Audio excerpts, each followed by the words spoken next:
So, good morning, everybody. Yeah. I'm sorry, I don't speak Bahasa Indonesian. So, so you'll just have to excuse my English.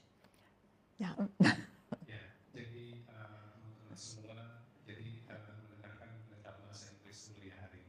Yeah, so I've been to your beautiful temple a few times in the past, and I've always been very impressed, not only with the number of people who come to listen to teachings and meditate, but also by their interest in the Dharma and their sincerity in practicing. Dia mengatakan bahwa sudah datang ke Wihara Ekayana berkali-kali, sudah sering datang ke sini, dan setiap kali datang, beliau selalu senang melihat begitu banyak orang yang datang dan semuanya memiliki minat yang sangat tinggi untuk belajar dan mempraktikkan Dharma. Yeah, because I always tell people that what happens in a Dharma talk, it's not just the teacher giving a talk, it's a relationship with everybody in the audience. And if the audience is interested and sincere, then it brings out different things in the teacher. If the audience is like that, then it brings out something else. Beliau mengatakan bahwa pada saat beliau menghadirkan ajaran gitu ya dalam talk ini tidak hanya sekedar guru menyampaikan ajaran kepada murid-muridnya, tapi juga ini adalah hubungan timbal balik antara guru dan murid. Jadi apabila murid-muridnya atentif dan mendengarkan, itu adalah menghasilkan hasil yang baik. Tapi sebaliknya, kalau misalnya guru mengajarkan, kemudian muridnya tertidur, gitu ya, tapi hasilnya akan beda lagi.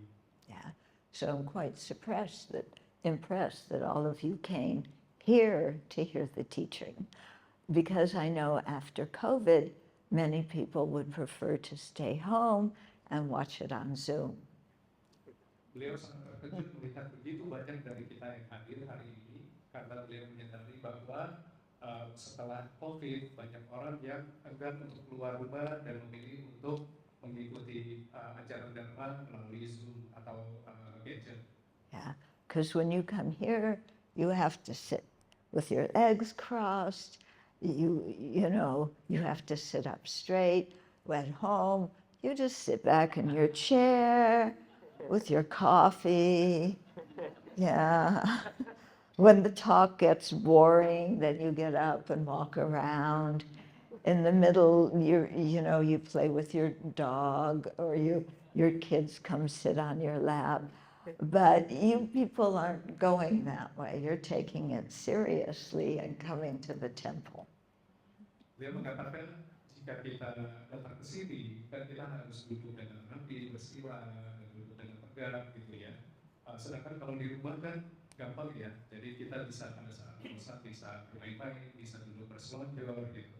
Jadi beliau sangat menghargai bahwa kita semua datang ke sini, itu menunjukkan bahwa kita memiliki minat yang serius untuk belajar Dharma. Yeah.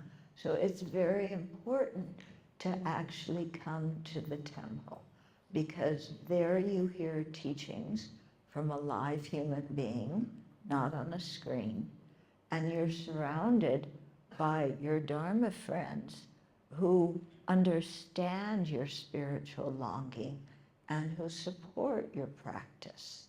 And that's very precious. Beliau mengatakan, baik, sangat bagus sekali bahwa kita semua datang ke sini, karena berbeda saat kita mendengar ajaran dari layar komputer dibandingkan dengan mendengarkan langsung dari pengajarnya.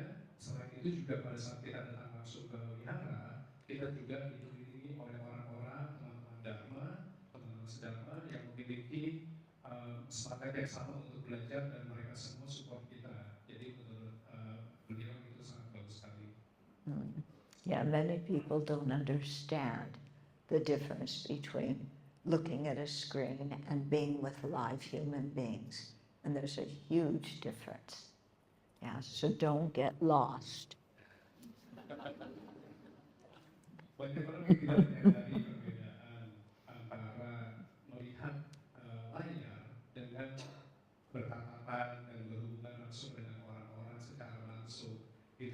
sayang sekali bagi orang yang asik sendiri dengan HP-nya. So today we're talking about transforming knowledge into practice. And one of the first things you have to do is detach from your phone.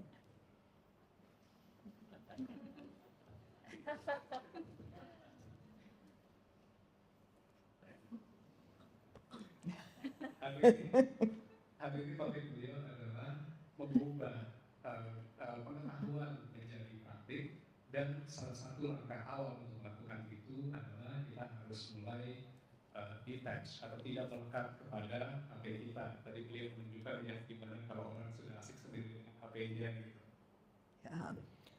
So we were just in Singapore, and one person invited us out for Sangadana for lunch, and she spent almost the entire lunch showing us pictures of all the teachers who have come to Singapore in the previous months.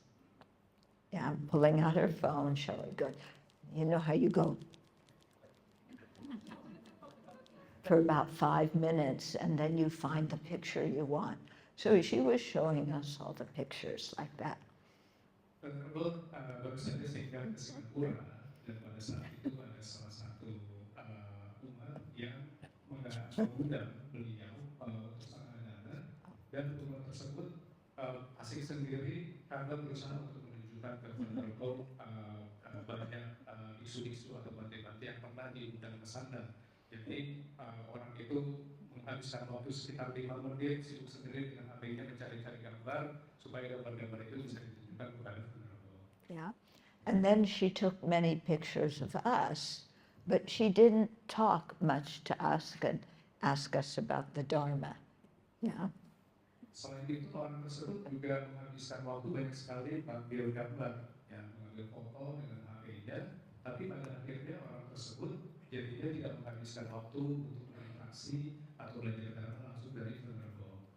So then I knew that the next time a teacher came, she would ask them out to lunch and show them all the photos she took of us, but not ask that teacher any questions about the Dharma. Dengan demikian, Venerable jadi tahu bahwa berarti lain kali kalau orang ini mengundang guru yang lain, dia mungkin akan melakukan hal yang sama. Dia nggak akan belajar banyak dari guru tersebut, yang ada malah dia menunjukkan foto-foto yang diambil pada saat Venerable mengunjungi dia. Yeah. So taking pictures of the teachers is not Dharma practice. Yeah.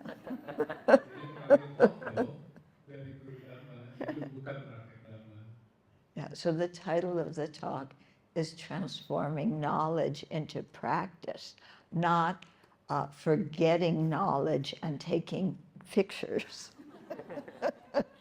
Karena itulah judul hari ini adalah mengubah pengetahuan menjadi praktik dan bukan melupakan pengetahuan dan malah asik sendiri mengambil foto. Yeah. When I first encountered Buddhism, it was in 1975 in America.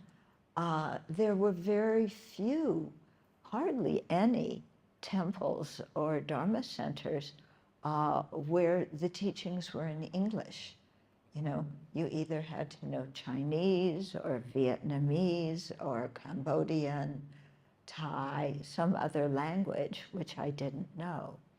So to get the teachings, I had to go halfway around the world to India and Nepal.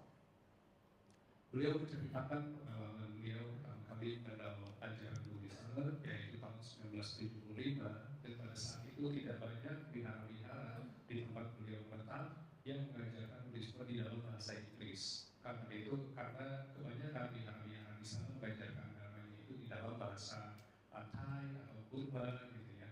Jadi beliau harus travel sampai jauh sekali ke India dan Nepal untuk bisa belajar Dharma. Yeah. And the food was different, and we all got sick, and we had visa problems, and my mind was so happy there, being near my teachers and practicing. Beliau ceritakan bahwa banyak sekali kendala, ada problem dengan lisannya, makanan juga berbeda, tapi beliau menceritakan bahwa beliau sangat senang sekali ada di sana dan bisa belajar mengenai pikiran. Okay. So you people have everything here. Yeah. So appreciate it. Take advantage of the teachings and the teachers and your opportunities to study the texts and practice. Beliau mengingatkan kita untuk bersyukur karena kita sungguh beruntung memiliki kesempatan seperti ini dan kita harus berusaha untuk memanfaatkannya untuk bisa belajar dan mempraktekkan Dhamma sebaik mungkin. Yeah. In the Tibetan Buddhist tradition, which is the one that I follow, Indonesia is a very special place because one of there was an initial spread of Buddhism from India to Tibet. Then there was a king who destroyed the Dharma, and then to revitalize Dharma in Tibet, Lama Atisha came. Dia mengatakan sesuai dengan ajaran agama Tibet, Buddhisme Tibet yang beliau ikuti, Indonesia adalah tempat yang sangat istimewa karena berdasarkan sejarah ada kejadian di mana Lama Atisha came to Tibet to revitalize Buddhism there. Ada guru yang datang ke Tibet untuk menghidupkan kembali ajaran Buddhisme di sana. Okay. Lama Atisha was a prince in West Bengal, and he wanted to learn the teachings on bodhicitta, the altruistic intention to become awakened for the benefit of all beings. Guru ini adalah seorang pangeran di Bengal dan beliau memiliki minat yang sangat tinggi untuk belajar Dhamma untuk bisa membebaskan banyak makhluk dari penderitaan. So he had heard about Lama Saringpa, who sometimes is called Dharmakirti, and he lived in the Golden Islands, which was thought to be in Indonesia and Sumatra. Beliau mendengar tentang Lama Saringpa yang atau sering dikenal sebagai Dharmakirti, dan menurut berita beliau hidup di sebuah kepulauan emas yang mana itu diduga adalah Indonesia. And so he set sail from West Bengal, this is in the 10th century, to come to Sumatra. And the story is that there were huge waves in the ship, and there were sea monsters and so many obstacles, but he finally arrived safely. Dan beliau bertekad untuk mengunjungi Indonesia, dan pada saat itu transportasi hanya melalui laut saja, jadi beliau melalui sangat banyak sekali rintangan, yaitu ombak yang tinggi dan kabarnya juga ada monster laut gitu ya. Tapi beliau tidak berhenti dan kemudian tetap mengunjungi Indonesia. Yeah, and he went to Jambi, where it was thought that Lama Serlingpa lived. And he didn't just rush into Lama Serlingpa and say, "Teach me." Beliau tinggal di Jambi, di mana kabarnya Lama Serlingpa itu menetap, tapi beliau tidak langsung buru-buru datang ke Lama Serlingpa dan mengatakan, "Ajar saya." Yeah, rather he lived close to the community because he wanted to check out Lama Serlingpa to see if he was an excellent teacher before forming the teacher-student relationship with him. So he spent 12 years, I think, observing how Lama Serlingpa acted, what he taught, what the disciples were like, and then he realized, okay, he's an A1 guru, I will go and request teachings now. Ia tidak langsung terburu-buru untuk menghampiri Lama Serlingpa, tapi yang dia lakukan adalah selama 12 tahun dia menetap di daerah kediaman di mana orang-orang belajar dari Lama Serlingpa itu, dan selama 12 tahun tersebut dia mengamati mengamati bagaimana ajaran itu diajarkan dan bagaimana orang-orang sekitar mempelajarinya sampai akhirnya beliau mempunyai tekad atau keyakinan yang sangat tinggi bahwa memang Muslimah ini adalah seorang guru yang luar biasa.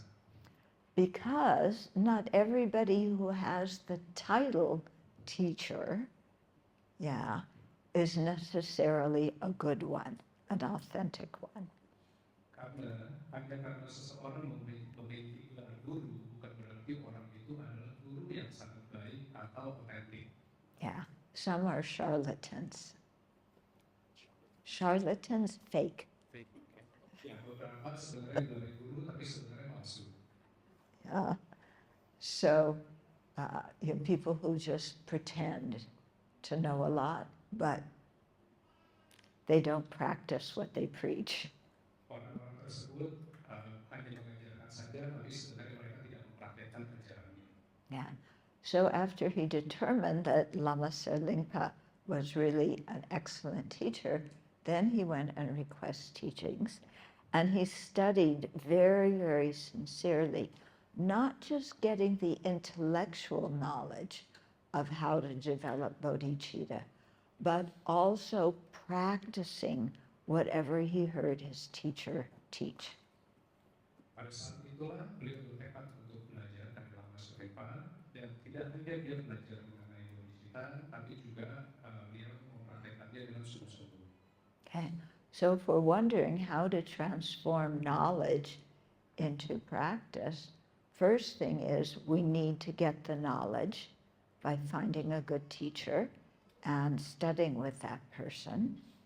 And then second, we need to practice what the teacher says.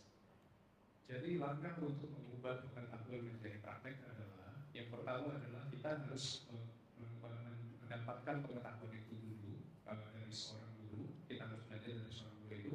Kemudian langkah kedua adalah mempraktekkan ajaran-ajaran yang kita dapatkan dari guru itu.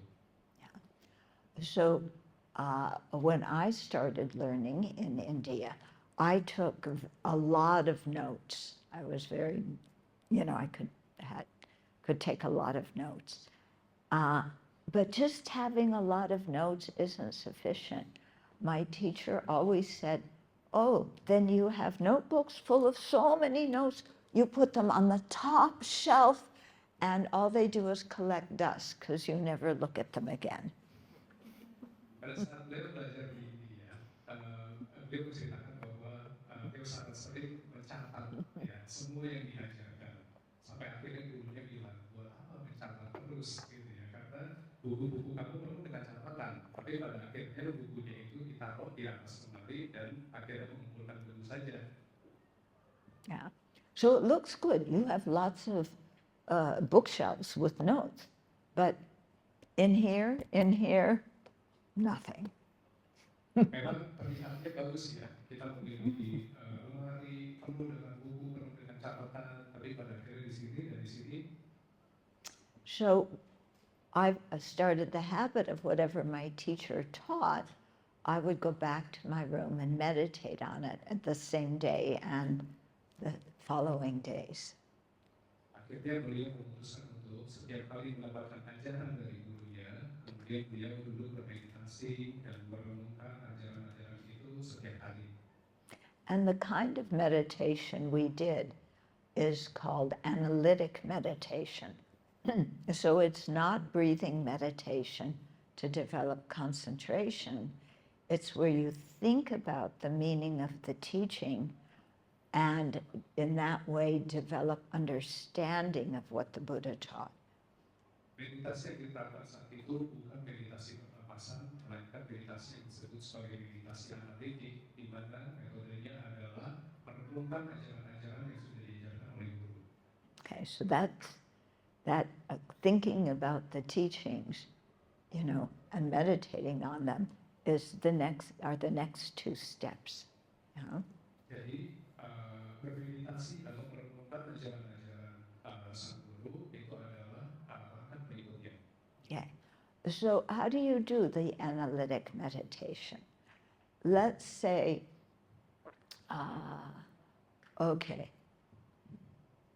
So one of the the teachings that Lama Serlingpa taught to Atisha was about equalizing ourselves and others. Bagaimana kita mempraktikkan meditasi analitis ini? Jadi salah satu ajaran dari Lama Serlingpa adalah guru harus bisa menyetarakan diri dengan para murid. Okay, and in the teachings, when they talk about it, there's several points, that the teacher wants to get across. And the first point is everybody wants happiness and nobody wants to suffer, so there's no difference between me and other people. Ada beberapa nilai yang dirangkum dalam ajaran itu. Yang pertama adalah semua orang menginginkan kebahagiaan. Oleh karena itu tidak ada perbedaan antara kita dengan orang lain karena semua menginginkan kebahagiaan. So if you want to do analytic meditation on that, after you sit down and you do some puja, short, then you think, oh, everybody equally wants happiness. Nobody wants to suffer. And so there's no difference between me and other people. So you start out like that. Jadi sesuai dengan contoh nilai yang diajarkan tadi, apa yang kita lakukan di meditasi analitis adalah kita duduk dan merenungkan nilai tersebut. Jadi kita merenungkan bahwa semua orang menginginkan kebahagiaan, oleh karena itu sebenarnya kita tidak berbeda dengan orang lain. Itu yang kita renungkan. Okay. So that's okay. Yeah. But then we have to think about that thought, that there's no difference between me and others. No difference between me and others wanting happiness and not wanting suffering. Well, I remember one time I was flying in the US and it was a long flight, so I'm telling you a story about how I thought. And it was a long flight, so I deliberately requested an aisle seat because that's much more comfortable than a middle seat. Beliau menceritakan pada saat beliau sedang merenungkan ajaran tersebut mengenai kita semua menginginkan kebahagiaan. Kemudian beliau langsung teringat dengan sebuah kejadian di mana beliau mengalami pada saat beliau terbang menuju ke Amerika. Pada saat itu beliau meminta untuk duduk di kursi lorong karena menurut beliau yang kursi di lorong itu lebih nyaman daripada duduk di tengah-tengah di antara beberapa pengguna. Okay. So I sat in my seat, I'm reading a book. Then somebody else boards the plane and she taps me on the shoulder. No, that's not what happened. I got up to go to the bathroom. When I came back, somebody else was sitting in the seat. Yeah. Apa yang terjadi berikutnya adalah pada saat beliau pergi ke ruangan kamar kecil, pada saat beliau kembali ke tempat duduk itu ternyata ada satu orang yang sudah menduduki tempat tersebut. And I said very politely, "This is my seat, and here's my ticket." Yeah. Lalu beliau menyapa orang tersebut dengan sopan dan bilang bahwa permisi, ini tempat duduk saya, ini tiket saya untuk membuktikan dia. And she said very politely, "Oh, I was really hoping to sit in this seat because it's a long flight and an aisle seat is more comfortable." Lalu orang tersebut menjawab, iya, tapi saya pengen banget duduk di sini karena perjalanannya panjang sekali dan menurut saya lebih nyaman duduk di kursi yang dekat dengan lorong. So I paused before responding because inside I was thinking, yeah, that's the same reason I bought the seat. Who do you think you are sitting in my seat? Jadi sebenarnya beliau berhenti sejenak, padahal sebenarnya pengen banget memberitahu bahwa iya, itu alasan yang sama, saya memilih tempat duduk itu karena memang lebih nyaman. And she said, "Please, can I stay here?"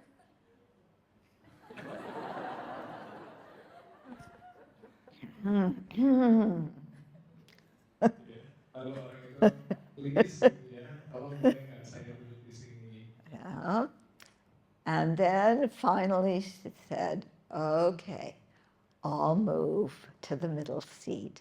And then I felt really bad because I had just done a teaching on exchanging self and others and us are wanting happiness and not suffering equal.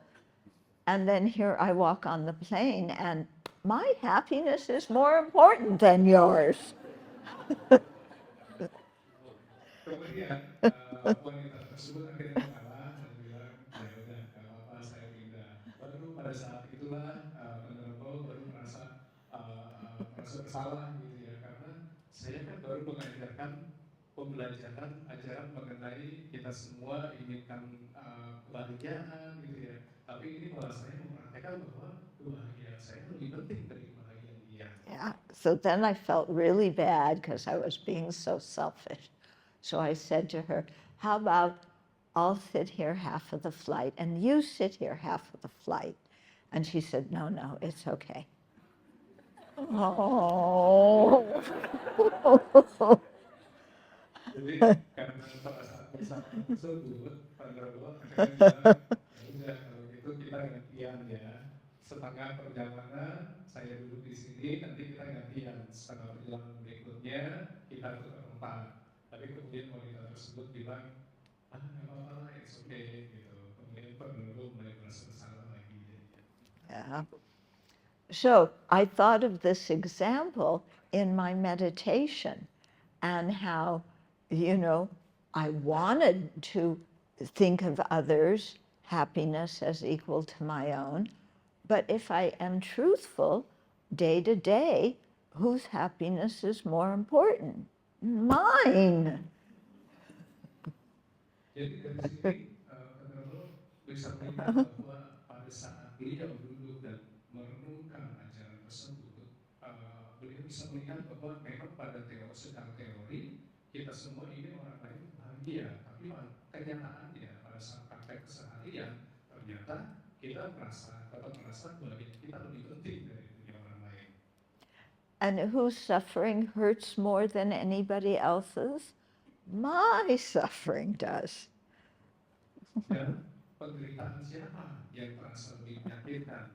Di antara semua orang, penderitaan saya. And then I thought, you know, I need to change.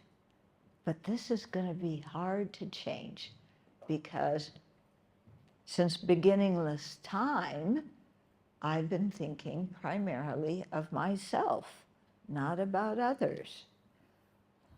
Disitulah beliau menyadari bahwa beliau harus bisa berubah, tapi perubahan ini tidak mudah karena sudah sejak awal sekali kita semua merasa bahwa kebahagiaan kita lebih penting dari kebahagiaan orang lain. Yeah.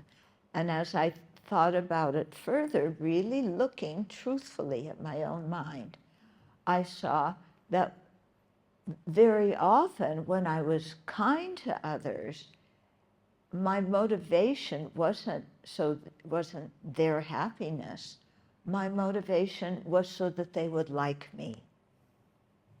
Saat itu juga beliau menyadari bahwa sebenarnya selama ini pada saat kita melakukan kebaikan terhadap orang lain, sebenarnya itu tidak tulus, tapi karena motivasi kita melakukan kebaikan kepada orang lain supaya orang lain baik terhadap kita. Yeah.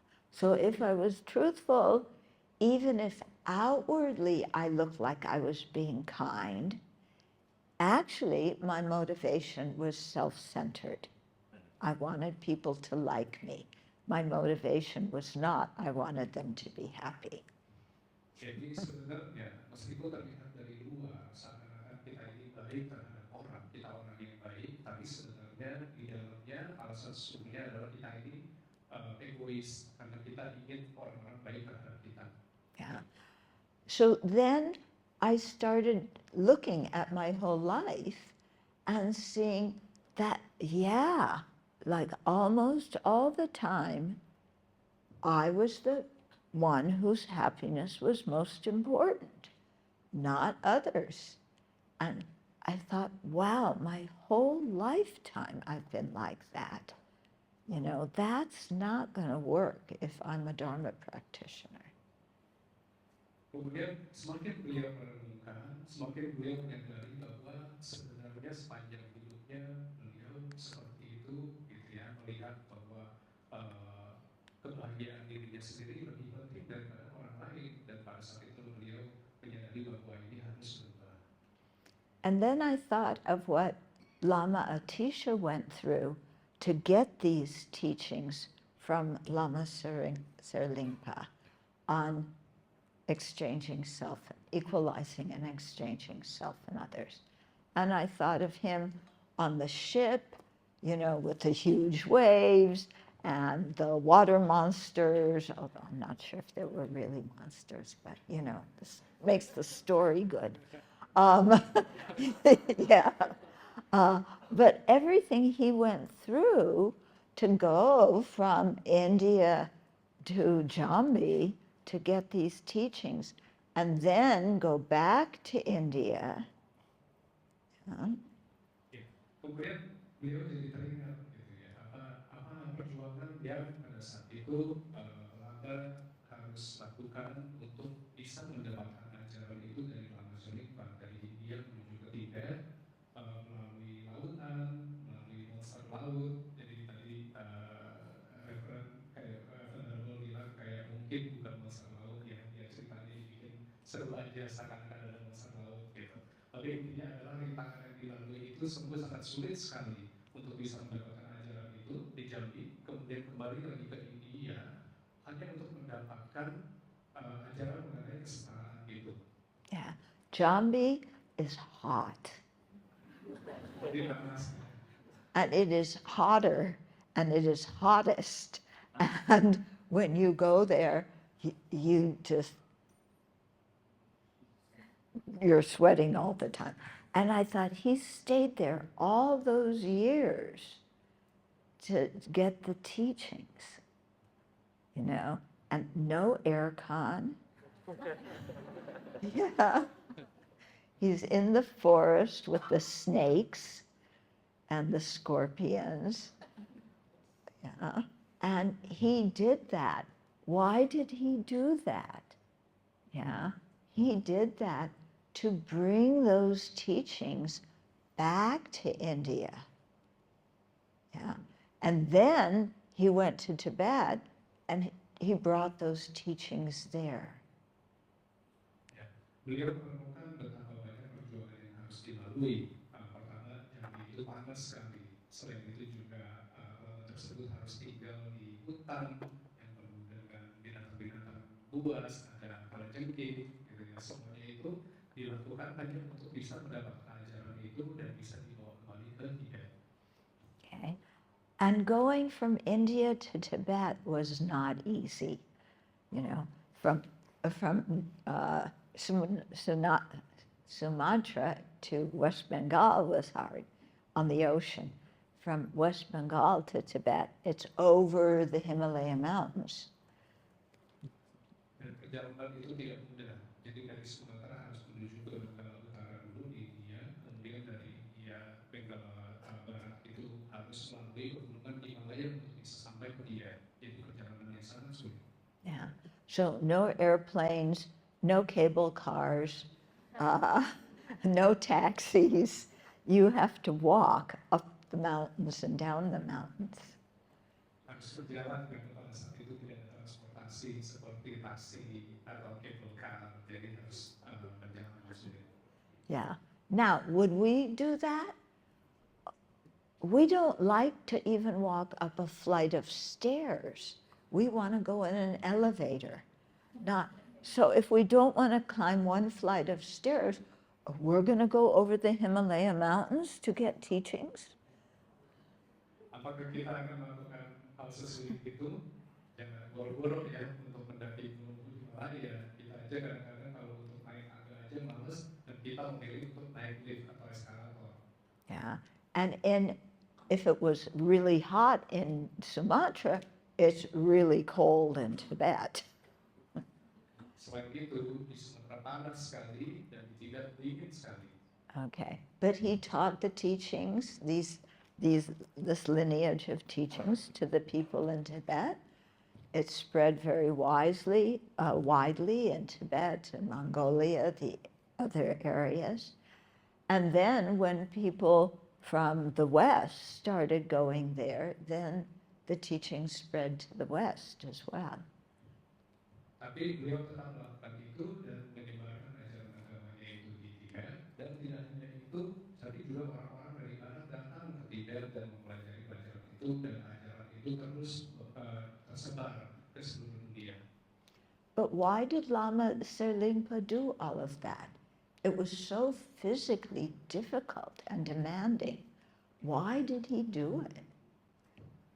Kenapa Lama Serlingpa sampai melakukan semua usaha ini, padahal begitu sulit, tapi beliau tetap melalui semua rintangan ini untuk bisa mendapatkan ajaran itu.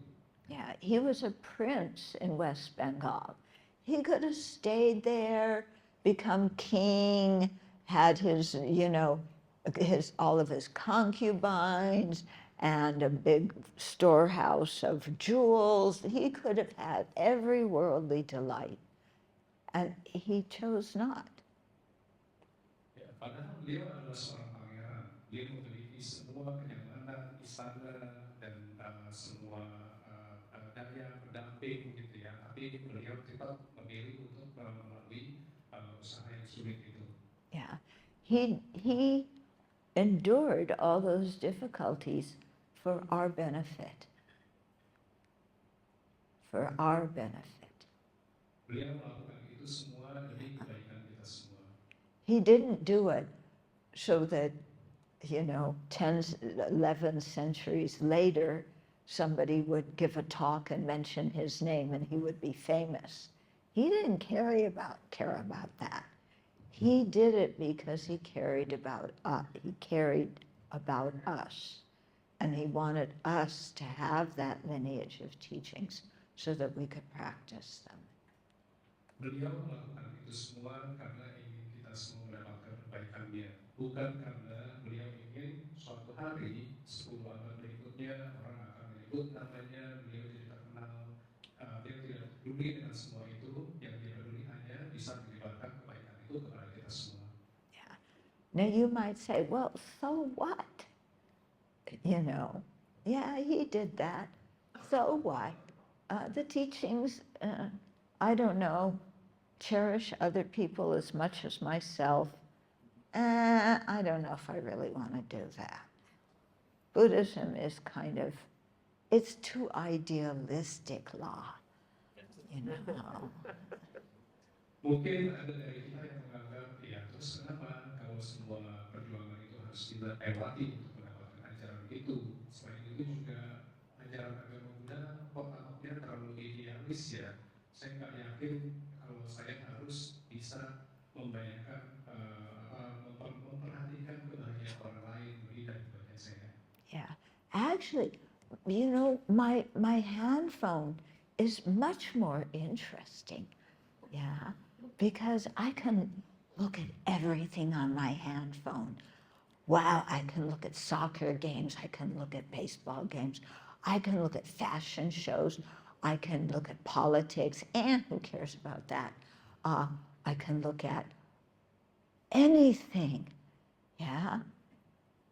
But with Buddhism, I have to sit there and think that other people are more important than me. Mungkin ada yang berpikir HP saya lebih menarik karena HP saya bisa saya bisa mendapatkan berita, pertandingan olahraga dan lain-lain. Sedangkan Buddhisme sendiri mengajarkan bahwa kebahagiaan orang lebih penting daripada saya sendiri. Jadi saya nggak yakin. Yeah. But what has more importance in your life? Yeah, soccer games, fashion shows, the latest thing on Facebook or Telegram. What has more important? The news from your friends? Or thinking about this teaching, which really shakes you up inside, but also makes complete sense? sebenarnya mana yang lebih penting? Kita memperhatikan segala hal yang ada di HP kita, action, olahraga, dan lain, sosial media, atau benar-benar mempelajari agama, ajaran agama Buddha yang sempurna menggetarkan hati kita dan masuk akal. Yeah. When we die, when this life ends, what is more important that we've done in our life? Yeah. When you die, do you want to think about baseball games, soccer games, the latest gossip on Facebook? Is that what you want to think about when you're dying? Pada saat kita meninggal, mana yang lebih penting? Apakah pada saat kita meninggal penting untuk memikirkan gosip-gosip terbaru di sosial media, fashion show, dan lain-lainnya? Yeah. Will that kind of karma bring you a good rebirth? Or maybe because you're so focused on baseball or on soccer that you're born as a bug in a soccer field. Apakah itu membantu karma kita pada saat kita meninggal? Mungkin jangan-jangan saking kita sukanya dengan pertandingan olahraga, pertandingan sepak bola, bisa-bisa mungkin pada saat kita meninggal, kita terlahir kembali menjadi kutub yang tinggal di lapangan sepak bola. Yeah. Or when you're dying, instead of thinking about Amitabha or having a virtuous thought and aspiring for a good life, you think, oh, I want to look at my Facebook page. You know, I need to announce that to everybody I'm dying, and I'm dying peacefully and with no concerns. So please get me my hand phone, put it on the Facebook page, because I got to make my last statement to the world so everybody will know how calm and peaceful I am. Pada saat kita meninggal, mana yang lebih penting? Apakah lebih penting kita untuk melafalkan nama Amitabha dan memikirkan pikiran-pikiran yang baik sebelum kita meninggal, atau lebih penting kita posting di Facebook, memberitahukan semua orang, selamat jalan semuanya, saya sudah mau meninggal, semoga orang-orang bisa melihat bahwa saya ini sangat peaceful, gitu ya, sangat damai dan sangat tenang di detik-detik terakhir saya ini. Yeah. So there, maybe, you know, that karma makes you be reborn as a bug in the, who does Facebook? Is it Google? No, it's Mark Zuckerberg. Yeah, he's from what? Yeah, the Facebook founder. Yeah, but what company is he from? Facebook. He- Meta. Meta is a new name for Facebook. Meta. Oh, Meta. Oh, that's what Meta means. Oh, I was wondering, they're all talking about Meta. I thought, oh, now they all know about loving kindness. Huh? With one T. It's a different Meta. Oh, Meta yeah, is in top. yeah, I know. They just didn't know how to spell Meta correctly. Yeah. Okay, so, yeah, so, you know, maybe you're born as a mosquito on Mark Zuckerberg, well, on his arm, saying, I want my Facebook page when I'm dying. And you didn't give it to me, so I'm having lunch on you. Beliau mengatakan bahwa bisa-bisa saking kita terlalu terfokus dengan Facebook pada saat kita meninggal, mikirnya masih Facebook gitu ya. Jangan-jangan pada saat kita terlahir kembali menjadi seorang seekor nyamuk yang hidupnya di rumah Mark Zuckerberg, yaitu tampil di Facebooknya itu. Jadi, darah Mark. So what is more beneficial when you die and in your next rebirth? Yeah, that you just have lots of fun and happiness now, or that you really think about other beings' happiness and suffering and wish them well and want to help remove their misery. Jadi mana yang lebih penting dan akan lebih berarti di kehidupan kita berikutnya? Apakah itu memikirkan kebahagiaan kita sendiri atau sebenarnya memikirkan kebahagiaan orang lain? Yeah, what's more important? We have to think about these things. Yeah, because death is going to come. I know we all say, death is not happening to me, it happens to other people. But maybe it will happen to me, but not for a long time, at least not for another 5,000 eons. Jadi penting sekali untuk kita merenungkan hal ini karena mau tidak mau kematian itu pasti akan datang pada kita, meskipun kita mungkin kadang-kadang berpikir bahwa kematian tidak akan datang untuk saya, atau kalau datang pun mungkin tidak sekarang, tapi masih pasti lama lagi. But maybe after 5,000 eons, when I die, yeah, then I can have, do everything perfectly, very serene, looking holy. They'll write a beautiful obituary about me, and then I will be famous.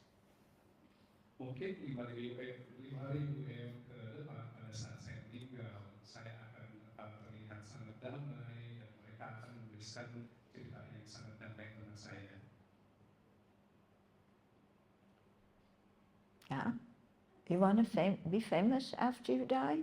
The problem with that is people may write beautiful obituaries and talk about how wonderful you are after you die, but you're not even around to enjoy it. You're already reborn as that bug somewhere else. Kita membayangkan saat kita meninggal, kemudian kita akan menjadi terkenal, orang-orang akan menceritakan cerita-cerita yang baik tentang kita. Tapi sebenarnya pada saat itu terjadi, kita sudah tidak ada lagi untuk mendengarkan itu semua. Bisa-bisa mungkin kita sudah menjadi seekor tutup. Yeah. So then you begin to understand, thinking that I'm more important than others actually doesn't lead to my happiness, it leads to my suffering. And cherishing other living beings and sincerely being kind to them leads to their happiness and my happiness. Jadi di sini kita bisa menemukan bahwa pada saat kita hanya memikirkan kebahagiaan kita sendiri, sebenarnya pada akhirnya itu hanya menuju pada penderitaan dalam diri kita. Tapi sebaliknya pada saat kita berbagi kebahagiaan terhadap orang lain, yang mendapatkan kebahagiaan itu tidak hanya mereka, tapi juga kita sendiri. Yeah, it's true, isn't it? Betul begitu kan? It's true. Yeah. When we're kind to others, they're happy. And then we also feel good about ourselves. We don't feel guilty because we've been selfish. We feel good that, oh, I did one small thing of kindness for somebody else. I'm glad. I feel good about myself. Pada saat kita melakukan kebaikan terhadap orang lain, tidak hanya orang tersebut yang bahagia, kita juga berbahagia karena kita ikut senang, ikut berbahagia dan kita tidak memiliki rasa bersalah karena kita telah egois terhadap orang lain. Yeah. So the Dalai Lama says, if you want to be selfish, so if you are treasuring yourself more than everybody else, then at least be wisely selfish. Yang mulia Dalai Lama pernah berkata, jika kita harus menjadi egois, paling tidak kita harus menjadi egois secara bijaksana. Yeah, so if you want to create the karma for the best result for yourself, you're selfish about that, then the method to do that, he said, was take care of other sentient beings. Be kind to others. Contohnya, kalau kita ingin berusaha untuk membuat karma yang terbaik untuk kita sendiri, paling Tidak, kita harus juga berusaha untuk membawa kebaikan untuk orang-orang lain, menjaga makhluk-makhluk hidup lain. Yeah. Think about it. Think about that. But then our mind, we have a fussy mind. When it sometimes hears the Dharma, when we're doing these analytic meditation, our mind says, yes, that sounds very good, but. Kita ini memiliki pikiran yang rewel. Jadi pada saat kita mempraktekkan meditasi analitik ini, kadang-kadang pada saat kita merenungkan sesuatu yang baik, kemudian pikiran kita sendiri menambahkan, iya, sebenarnya sih baik, tapi ada tapinya. Yeah. Do you know the yes but mind? Yeah. Yes, but. Yeah. Tahu kan ya pikiran seperti itu. Jadi iya, tapi. Yeah. So I find lots of people come and ask me questions, and they want advice, and so they spill out the whole story. They say it's just a quick question. It'll only take 2 minutes. Then 15, 20 minutes later, after they've told me all the details about how this person has harmed them and that person was hurt their feelings, then they ask me for some advice. So then I give a little bit of advice, and what do they say? Yes, but. Venerable menceritakan kadang-kadang ada umat yang datang dan menceritakan masalahnya, dan kadang-kadang mereka bilang, ini cepat kok, saya cerita cuma 2 menit aja. Ternyata ujung-ujungnya 15 menit menceritakan tentang semua penderitaan mereka, curhat gitu ya. Dan pada akhirnya kemudian Venerable memberikan nasihat kepada mereka. Tahu apa yang mereka jawab? Iya sih, tapi. Yeah. So this is so common, I tell you. Especially people come and ask me about marriage problems. Okay? Yeah. Anybody here have problems? I shouldn't ask that question. Ini yang terjadi seringkali, apalagi pada saat itu menceritakan tentang permasalahannya di rumah tangganya. Yeah. Bertanya apa ada yang memiliki masalah rumah tangga. Yeah. So it's, I love my husband or wife, whatever, whoever it is you love. I love them. Oh, but they are so disagreeable. They forget to buy things at the store. They're late for appointments. They don't keep all the banking information, accounting information for our home accurately. They're cheating on me, going out with another man, another woman. Oh, I have so many problems. My husband is just, or wife, is just too much. What do I do? Yeah. Beliau memberikan contoh, misalnya seperti itu bercerita, saya cinta sama pasangan saya, tapi banyak sekali problemnya. Dia tidak tepat waktu, dia selingkuh dengan orang lain, jadi banyak sekali stres yang diungkapkan oleh teman-teman ini kepada Venerable. So what I want to say is your big mistake was you didn't ordain. Because once you have a husband or you have a wife, you're going to have problems. Beliau ingin sekali mengatakan mereka tahu nggak masalah kamu apa, karena kamu nggak menjadi isu atau istri, karena kamu menikah, itulah sebabnya kamu memiliki semua masalah-masalah ini. Yeah, but they don't like that answer, so I don't even give it. Tapi pasti mereka tidak suka jawaban itu, jadi Venerable tidak menyebutkan jawaban itu. So instead I say, well, try being nice to your spouse. Instead of picking at their faults, try and point out the things that you really like about them. Jadi sebaiknya, jadi nasihat yang diberikan oleh Venerable adalah bagaimana kalau kamu menceritakan hal yang baik pada dia gitu ya, kamu menyebutkan kebaikan dia. Yeah. And that would be nice. That would help remedy the problem, wouldn't it? If you changed and you were kinder to your family members, then of course a lot of the problems would change. But these people, again, when I say that, then they say, yes, but he does this and this and this and this and this and this and this, and how can I be kind? Padahal pada saat diberikan jawaban seperti itu, sebenarnya kan pada saat kita baik terhadap orang lain juga akan baik terhadap kita. Sebenarnya itu solusinya. Tapi setiap kali diberikan jawaban seperti itu, mereka selalu menjawab lagi, iya sih, tapi kemudian keluar lagi semua ininya, kemudian mereka selalu ujung-ujungnya bilang, kalau gitu gimana saya bisa jadi orang baik? Yeah.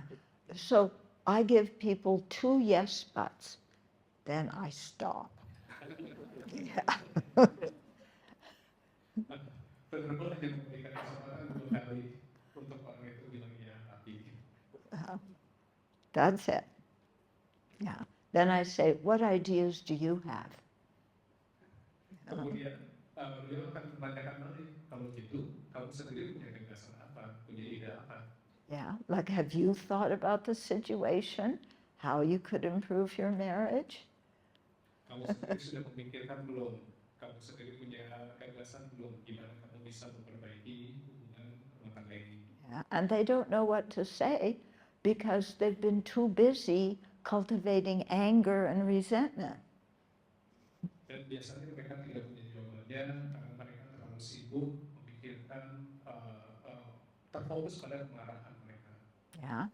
So if that's what you do in your daily meditation, is, instead of repeating Namo Tassa Bhagavato or Namo Kwanshiyan Pusa, you're repeating, he does this and he does that, and he does this and he does that, he does that. Okay, 1 hour meditation. I feel I want to do more. He does this, and then he did that. And then, can you imagine he did this and that and that. And if that's what you're meditating on, making your mind familiar with, what kind of result do you expect? Atau perlindungan yang baik pada saat kita bermeditasi atau menghafalkan masa waktu gitu ya, pada saat kita menghafalkan itu, yang ada pikiran kita hanya terfokus pada dia salahnya ini, salahnya begitu, gitu. Jadi yang ada kita hanya terfokus tetap pada kesalahan orang lain. Yeah. Then, if you're really honest with yourself and you say, what do I expect? I expect him to crawl up that aisle on his hands and knees, saying, I am so sorry. I love you so much, but I'm not a very good husband or wife. I promise I will change and cherish only you. That's what you would like, huh?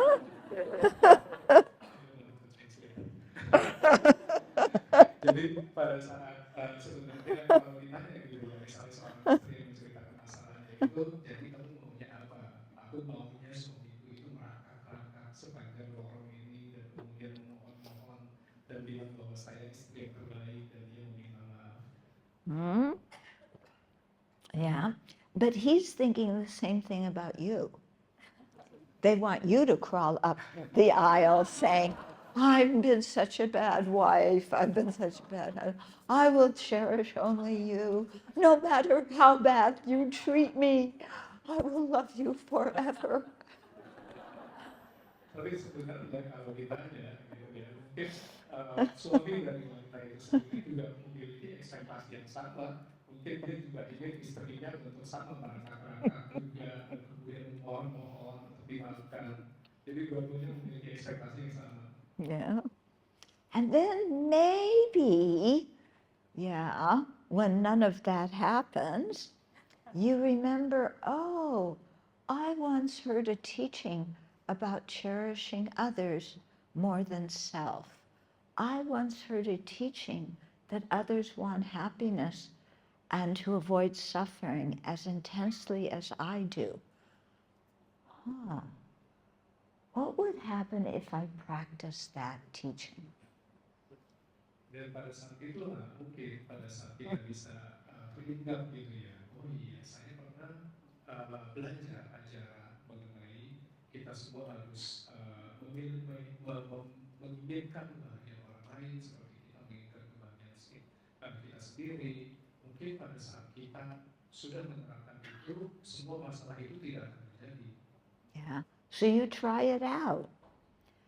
And initially, you are able to be kind, but also some selfishness sneaks in there every so often.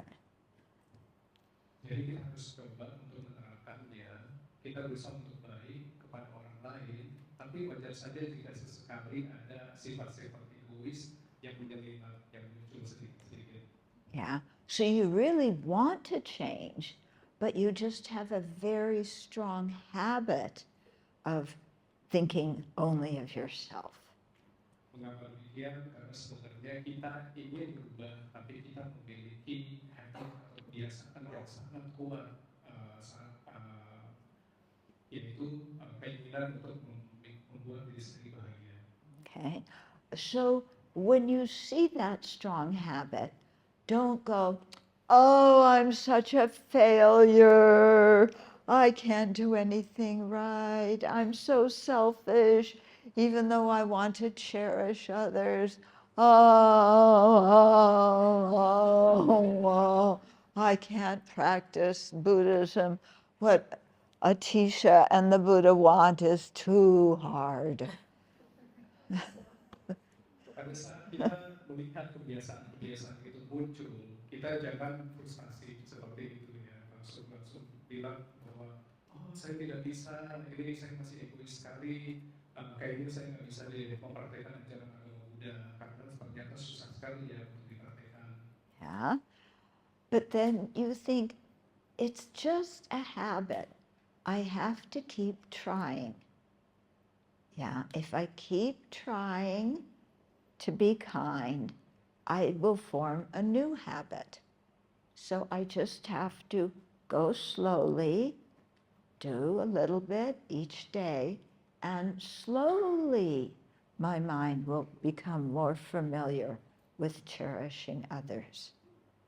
Jadi daripada fokus dan jadi merasa kesal dengan kebiasaan-kebiasaan itu, kita harus bisa menerimanya dan menganggap bahwa oh ini hanya kebiasaan kecil yang bisa saya rubah. Selama saya memiliki tekad untuk berubah diri saya, pasti saya perlahan-lahan akan bisa berubah kebiasaan ini. Mm-hmm. Okay.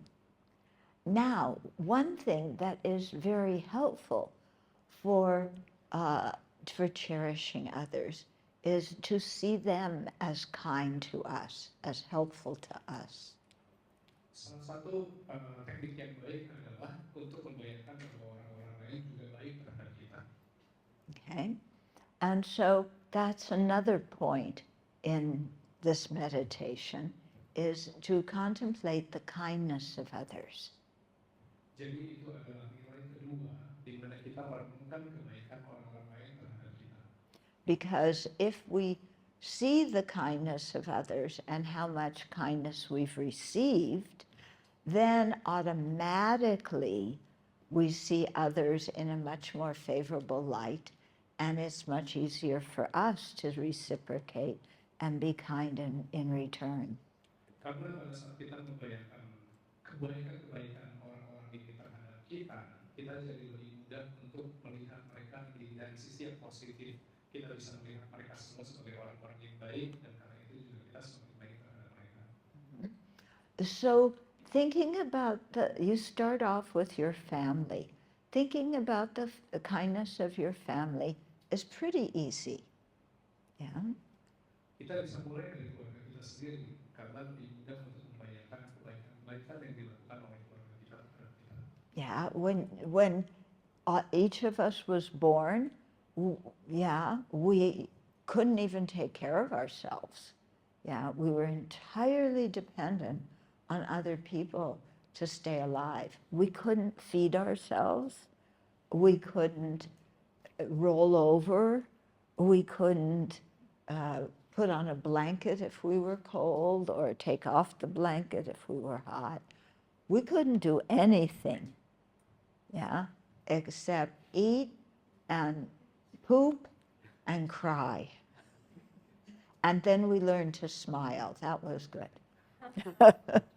Contohnya adalah kita bisa menemukan dari mulai kita lahir kita tidak bisa berbuat apa-apa, kita hanya bisa menangis dan mengalir. Padahal semua keluarga kita yang mengurus kita, kita semua sudah mengalami kebaikan yang begitu banyak dari kita lahir karena kita tidak bisa, kita semua membutuhkan kebaikan mereka. Yeah, we would wake up in the middle of the night crying because we were hungry. I'm hungry, feed me. And we'd wake up our parents who were sleep deprived. They never got enough sleep. Yeah. And they didn't just say, shut up, I'm sleeping. Pada saat kita masih bayi, pada saat kita terbangun tengah malam, karena kita lapar, menangis, orang tua kita lah yang kemudian mengurus kita. Mereka tidak berteriak kepada kita, diam, gitu. Malah mereka mengurus kita. Yeah, they got out of bed happily because they saw their child as the most precious thing in their life. And they would feed us. Yeah, then we go back to sleep. They would go back to sleep. Then a few hours later, in the middle of the night, I'm hungry again.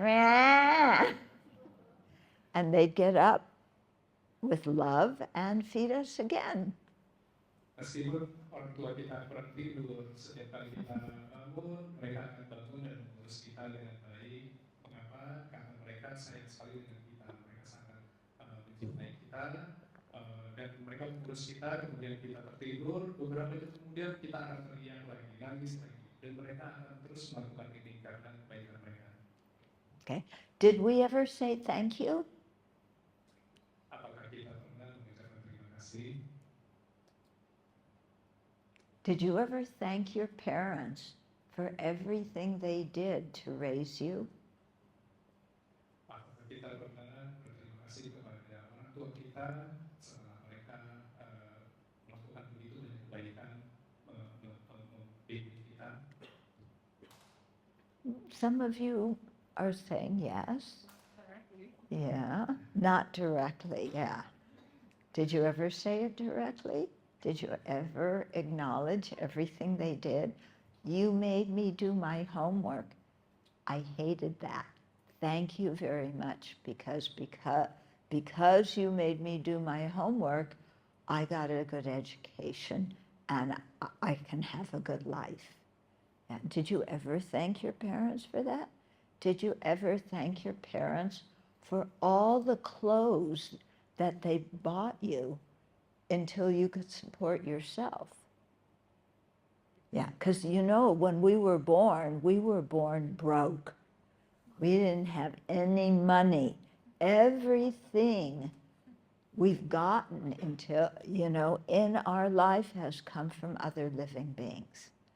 Did we ever say thank you? Apakah kita pernah mengucapkan terima kasih kepada orang tua kita? Begitu banyak yang bisa kita syukuri, misalnya kita bisa bilang ke mereka, terima kasih sudah memaksa saya untuk mengerjakan PR, karena itulah saya jadi bisa belajar dan menjadi orang pintar. Selain itu, terima kasih karena sudah mengurus saya, karena kita semua terlahir punya duit ya. Jadi orang tua kita lah yang kemudian mengurus kita. Pernahkah kita mengucapkan terima kasih kepada orang tua kita untuk semua hal ini? I don't know about you, but I never did as a child.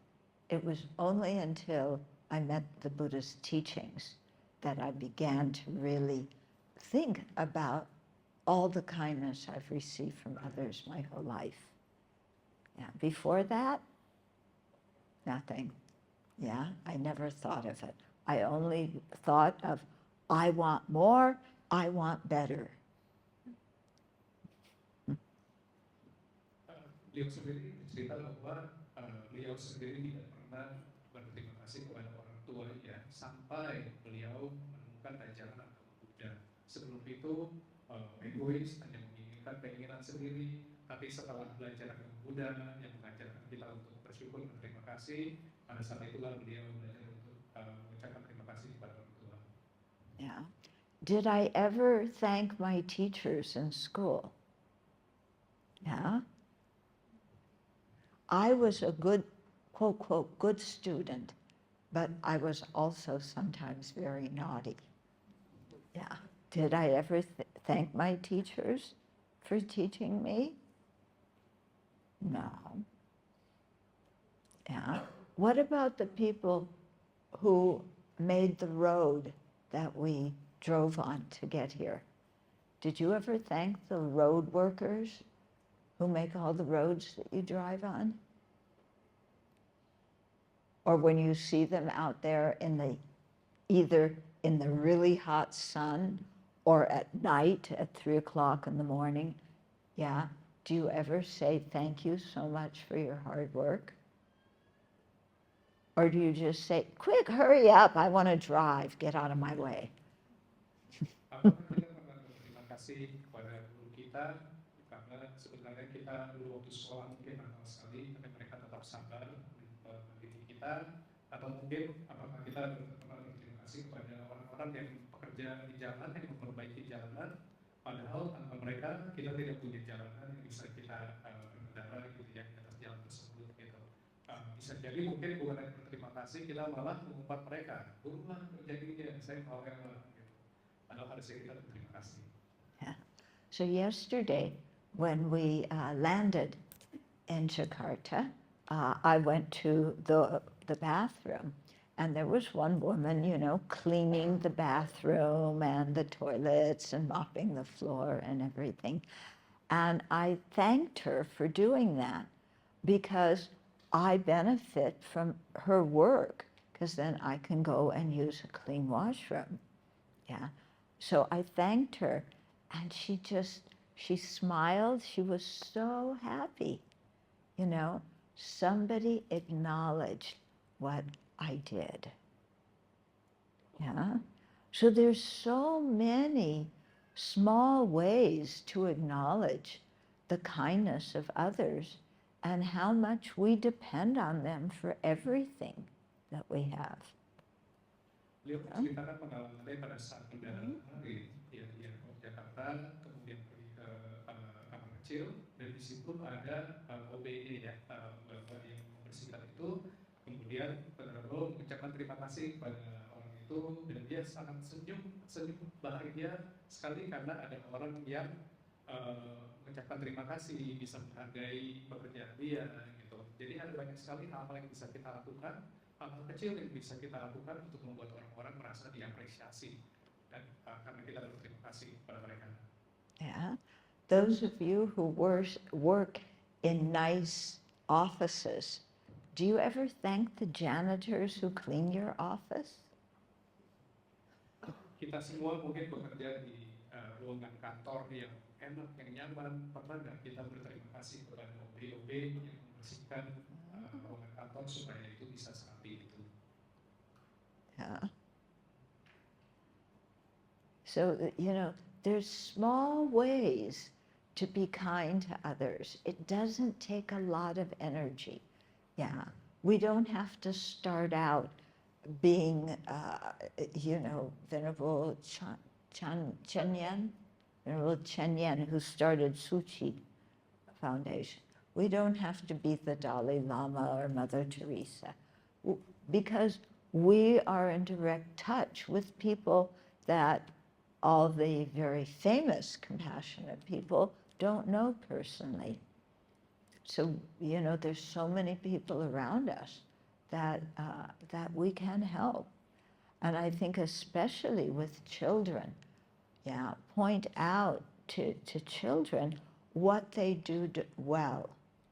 Don't just say, oh, you're a good girl, you're a good boy. That doesn't tell your kid anything, doesn't give them any useful information. Say, when you cleaned up your room, I really appreciated it because then I could walk without tripping over anything. Yeah, so you tell them what they did that you like, and then they remember that. Oh, when I keep my room tidy, other people are happy. Kita tidak harus menjadi seseorang yang seperti Master Cheng yang memulai suci atau seorang Dalai Lama.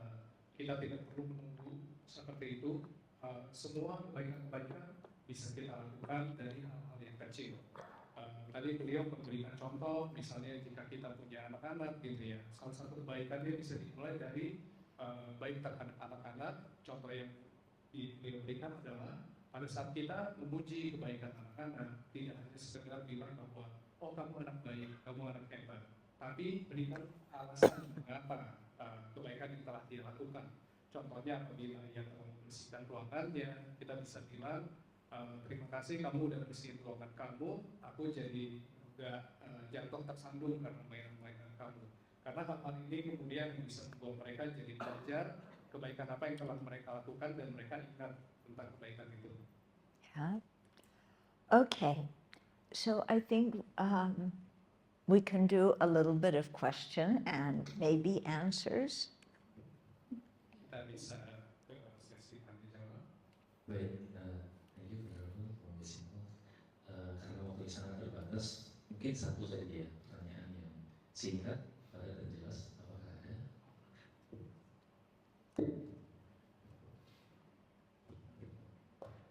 Thank you, Venerable, for the Dharma. And I have a question. You were mentioning about the ego. How do we work on the ego? What mindset that we need to put a little bit more advanced to work on that? Bagaimana kita bisa mengerjakan meditasi untuk fokus ke ego itu sendiri yang lebih advance. Okay, so what I said wasn't good enough? Have you practiced what I said already? Well, since the last retreat, it gives me a lot of guidance to work on myself. So, because I'm not working, so I have a lot of time to contemplate, meditate, and practice well what the Dharma you taught, you teach. So I want to be I want to develop myself further. So. Okay. In the Tibetan system, we have teachings called the Lamrim, or the stages of the path. And what Lama Tsongkhapa, he's one of the famous Tibetan pandits, what he did is he took, because the Buddha taught so many different topics, so he wrote a book in which he put them in an order so that it makes sense, the order in which you're meditating on them. And it leads you to generate the realization so that one realization can build on the other, okay? Because otherwise, one retreat you study, the disadvantages of samsara, the next retreat you study, emptiness, the retreat after that you study the four immeasurables, but you don't know how to put them together into a practice. So this teaching, that he's doing, especially with the analytic meditation, is very good for organizing our Dharma practice. Oke, jadi pertanyaannya adalah bagaimana bisa memperbaiki bisa berurusan dengan ego ya, bisa memperbaiki ego itu. Kemudian Venerable menceritakan bahwa di Tibetan Buddhisme itu sendiri ada sebuah sistem yang namanya Lamrim. Lamrim? Ya, Lamrim. Ada sebuah sistem yang dinamakan Lamrim, di mana itu membagi ajaran itu menjadi tahap-tahap gitu loh. Jadi bukunya itu sudah sudah diatur sedemikian rupa supaya semua yang mengikuti meditasi itu juga bisa mengikutinya secara bertahap. Karena kalau tidak mungkin akan membingungkan di mana ada saatnya kita mempelajari tentang sebuah topik, kemudian lompat ke topik lain. Jadi itu yang diterangkan sistem ini. Okay, so you may start out thinking about your precious human life, in which you have all the conditions to encounter the Dharma, study it, meditate, practice it, and you really begin to value your life in that way. So you might start out with that, and then you think, well, that's good, but I'm not going to live forever. I'm going to die. Yeah, so what's important in my death, in my life, and how do I get distracted from my Dharma practice so that at the time of death, my mind will be completely unsettled. Yeah. Kita bisa memulai dari merenungkan betapa berharganya hidup kita, karena dari hidup kita ini kita bisa hidup, kemudian kita bisa berkesempatan untuk mempelajari Dharma. Yeah. So there's a lot that the Buddha taught that we need to learn, and putting it in a certain order helps us do that in a constructive way. Jadi sebenarnya ajaran yang diajarkan oleh Buddha sendiri itu luas, jadi perlu sebuah sistem yang bisa membantu kita untuk mempelajarinya secara bertahap. Okay, other questions? Ada pertanyaan? Maybe due to our very limited time, we must end the Dharma teaching session because it's almost lunchtime already. Oh, yes, but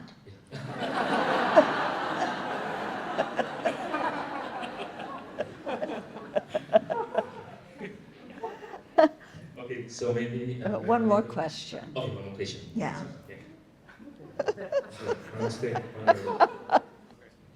How can we be more aware of distinguishing between realizing that it's actually our own self-limitation and it's actually just ignorance, Yeah. ignorance, so that we can improve ourselves. Okay. So how to understand your own ignorance when you're ignorant?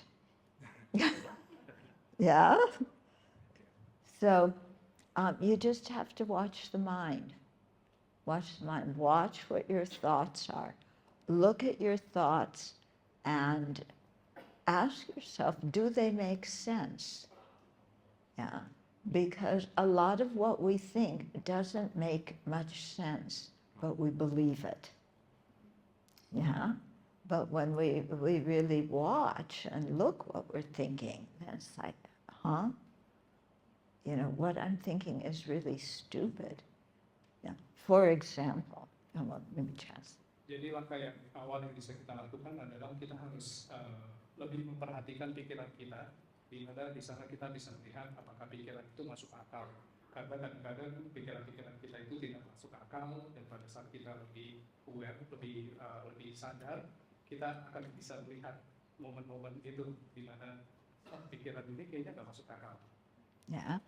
So, for example, you don't like somebody, then you start thinking, he does this, he does that, he does this, he does that, and that, and that. And this person just totally hopeless. You know, it's like his nature is that he's just stupid and ridiculous. And then he harms me. And I want to retaliate, because if I retaliate, then he'll learn to stop doing that. Okay, so you realize that your mind's going round about this. Contohnya adalah saat kita tidak suka sama seseorang, kita selalu memikirkan tentang keburukan-keburukannya, kemudian kita langsung memikirkan untuk membalas. Kenapa kita mau membalas? Karena supaya orang itu berhenti jahat terhadap kita, dan kemudian semua pikirannya itu kemudian putar terus tanpa henti. Yeah. So you know what I'll do? I'll talk bad about him to everybody at the workplace, you know, and just tell them how horrible he is. That way I'll get even. Jadi kita langsung mulai berpikir, apa sebaiknya saya juga berita-berita buruk tentang dia ya, supaya semua orang di kantor juga benci terhadap dia. Dengan demikian, jadi nanti kita bisa membalas keburukan dia terhadap saya. Okay? So it's very easy to think like that. Does that make sense? Does retaliating like that make sense? Is it going to help you? Is it going to help him? Or is it just your anger spinning fantasies? Apakah pemikiran seperti ini masuk akal pada saat kita membalas dia, gitu ya? Atau apakah ini ujung-ujungnya membawa kita jadi semakin berputar dalam kemarahan? Okay? Yeah. Now, please. Thank you very much.